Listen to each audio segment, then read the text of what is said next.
Hello everyone, we are here today with myself, Dr. Shannon Davis, PT, with another episode of Need to Know in 5. Today we are going to talk about baby gear and gross motor skills.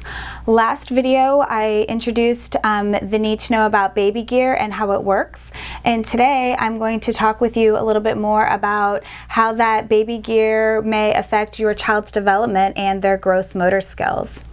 So the first point I want to talk about is your baby moving around independently? And when I say independently, a lot of times we know, oh yes, my baby's moving all the time. I'm exhausted chasing after my baby. Arms and legs are moving, cute, moving around all the time. However, when I'm talking about independently moving, I'm talking about their whole body. Are they able to move their arms and their legs coordinated together? Are they able to move it in the different planes of motion? Or are they being restricted in the trunk or in the pelvic regions and not being able to move their bodies forward, back, side to side, or most importantly in a rotational component?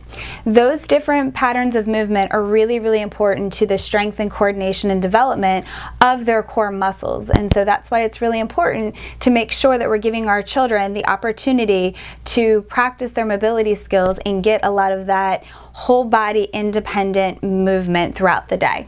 So, when we look at our different types of baby gear, there's a lot of different types of baby gear on the market. I only mentioned a couple here.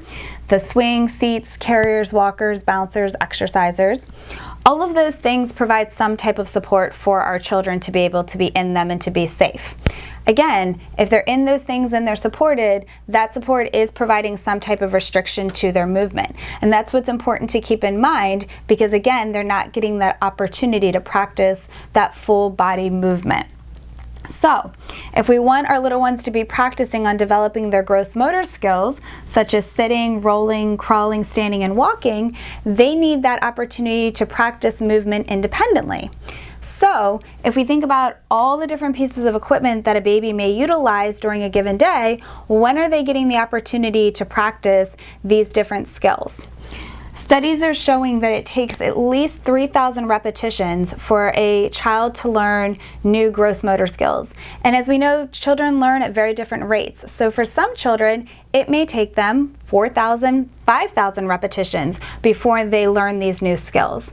So if we have a little one that's using a lot of baby gear throughout the day, we need to be mindful of this. When are they going to get that opportunity to get that 3,000 repetitions of practice in during the day? Especially when we have to worry about things of making sure that we're changing the child on time and that they're eating and that they're sleeping. There's other schedules that we follow with our little ones, but we also need to make sure that we are incorporating those opportunities for the whole body movements to also be happening. So, let's take a look at a little mock schedule here.